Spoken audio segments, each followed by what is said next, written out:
किसी भी सवाल का सिर्फ दो ही जवाब होता है, एक हाँ और दूसरा ना। जितना महत्वपूर्ण ये हाँ होता है उतना ही महत्वपूर्ण ना भी होता है, लेकिन आजकल के बच्चे ये ना सुनना ही नहीं पसंद करते हैं और इस ना को हाँ में बदलने के लिए वो किसी भी हद तक गुजर जाते हैं।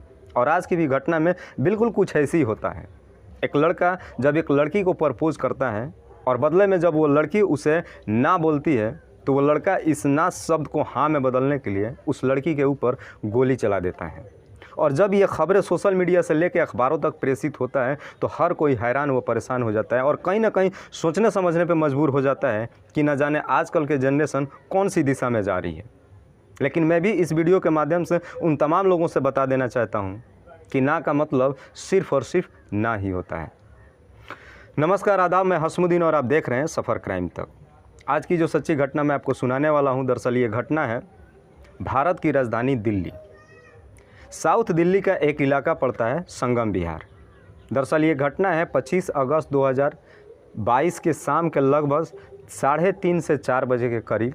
एक लड़की जिसका नाम है संध्या कुमारी, जो कैम्ब्रिज इंटरनेशनल स्कूल की 11वीं की छात्र है, जब वो स्कूल से शाम को अपने घर वापस आ रही थी और जैसे ही संगम विहार के बी ब्लॉक में एंट्री करती है कि अचानक पीछे से 3 बाइक सवार लड़कों ने उसके ऊपर गोली चला दिया और संध्या कुमारी काफ़ी घायल स्थिति में वहीं पे गिर जाती है। इससे पहले कि लोगों को कुछ समझ में आता, वो तीनों लड़के मौके से फरार हो जाते हैं। लोगों ने तुरंत संध्या को उठा करके और नज़दीकी हॉस्पिटल में भर्ती कराया, लेकिन वहां से डॉक्टर ने उसे बत्रा हॉस्पिटल रेफ़र कर दिया। बत्रा हॉस्पिटल में डॉक्टर संध्या का ट्रीटमेंट तो कर रहे थे, लेकिन साथ ही साथ संगम विहार के तिगड़ी पुलिस स्टेशन में इन्फॉर्म भी कर देते हैं और तिगड़ी पुलिस स्टेशन से डीएसपी बेनीता मेरी जयकर हॉस्पिटल पहुंचती है और संध्या कुमारी से बातचीत शुरू करती है। संध्या कुमारी को जो उन लड़कों ने गोली मारा था वो गोली उसके पीठ पे लगी थी और डॉक्टर ने किसी भी तरीके से संध्या कुमारी को रिकवर कर दिया था। जब डीएसपी बेनीता मेरी जयकर संध्या से पूछताछ करती है कि क्या तुम उन लड़कों के बारे में जानती हो, तो संध्या साफ साफ मना कर देती है कि मैं उनको नहीं पहचानती हूँ। जब पुलिस संध्या से पूछताछ करती है कि क्या तुम्हें किसी के ऊपर शक है, तो संध्या कुमारी एक लड़के का नाम बताती है जिसका नाम है अरमान अली, और वो लड़का कोई और नहीं बल्कि संध्या कुमारी का दोस्त ही था। पुलिस घटनास्थल पर पहुंचती है और वहां पे जा करके और उसका सीसीटीवी जब खंगालना शुरू करती है तो आखिरकार उस सीसीटीवी में ये तीनों लड़के साफ साफ दिखाई दे देते हैं। उस सीसीटीवी में जो 2 लड़के दिखाई दे रहे थे वो कोई और नहीं बल्कि उसी संगम विहार के ब्लॉक के लड़के थे, जिसमें से एक का नाम बॉबी और दूसरे का नाम सुमित उर्फ पवन था। पुलिस तुरंत बॉबी और सुमित को अपने हिरासत में लेती है और जब उनसे पूछताछ करती है कि आखिर तुम लोगों ने उस लड़की के ऊपर गोली क्यों चलाया, और जब इसकी पूरी कहानी बताते हैं तो वाकई में दोस्तों हर कोई हैरान परेशान हो जाता है और सोचने पे मजबूर हो जाता है कि आखिरकार इन लड़कों को इस तरह की शिक्षा कहाँ से मिल रही है। बॉबी बताता है कि अरमान अली उसका दोस्त है। अरमान अली ने संध्या कुमारी से पिछले 2 सालों से दोस्ती किया था, वो भी फेसबुक के ज़रिए, और पिछले 2 सालों से उससे बातचीत किया करता था। लेकिन पिछले 4 से 5 महीने के अंदर में संध्या कुमारी अरमान अली से बातचीत करना बंद कर दी थी। इसकी वजह से अरमान अली काफ़ी डिस्टर्ब चल रहा था। वो उसे काफ़ी समझाने की कोशिश करता था उससे बात करने के लिए, लेकिन संध्या कुमारी किसी भी तरीके से अरमान अली को इग्नोर कर रही थी और उससे बात ही नहीं कर रही थी।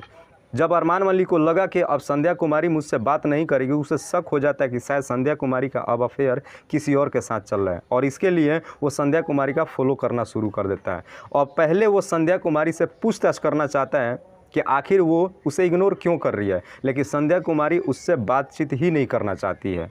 इसलिए वो इतना काफ़ी फ्रस्ट्रेट हो जाता है कि एक दिन अरमान अली अपने दोस्त बॉबी और पवन उर्फ सुमित से मिल करके एक षड्यंत्र रच देता है और इस मुताबिक संध्या कुमारी को हमेशा हमेशा के लिए इस दुनिया से हटाने का तय कर देता है। और 25 अगस्त 2023 के शाम के 3:30 से 4 बजे के करीब जब संध्या कुमारी अपनी स्कूल से घर वापस आ रही थी कि अचानक उसी वक्त अपने प्लान के तहत ये तीनों लड़के बाइक से उसका फॉलो करते हैं और जैसे ही संध्या कुमारी अपने संगम विहार के बी ब्लॉक में एंट्री करती है कि अचानक पीछे से उसके ऊपर गोली चला देते हैं। लेकिन खुशकिस्मती से वो गोली संध्या कुमारी के पीठ पे लगता है और वो बच जाती है। फिलहाल पुलिस इन दोनों आरोपियों को अपने हिरासत में कर लिया है और अरमान अली की तलाशी जारी है। अभी तक अरमान अली हिरासत में नहीं आया है। पुलिस का कहना है कि किसी भी तरीके से हम बहुत जल्द से जल्द अरमान अली को भी अपने हिरासत में लेने वाले हैं। फिलहाल इन दोनों को ऊपर गंभीर मुकदमा दर्ज करके और इन्हें जेल भेज दिया है। लेकिन दोस्तों, मैं इस वीडियो के माध्यम से उन तमाम लोगों से बताना चाहता हूँ, प्यार मोहब्बत अपनी जगह पे बिल्कुल जायज़ है, बिल्कुल ठीक है, आप कीजिए। लेकिन इस प्यार मोहब्बत में दोनों वर्ड को आप एक्सेप्ट कीजिए। जितना आप जगह उस हाँ को देते हैं उतना ही जगह आप उस ना को भी दीजिए। अगर दोनों को लेकर के बराबर में चलेंगे तो शायद इस तरह की घटनाएं नहीं हो पाएंगी। दोस्तों, इस कहानी को सुनाने का उद्देश्य मुझे किसी को परेशान नहीं करना है, किसी को तकलीफ़ नहीं पहुंचाना, बस आपको बताना है आप जहां भी रहें सुरक्षित रहें और अपनों का ख्याल रखें। तब तक के लिए जय हिंद, जय भारत।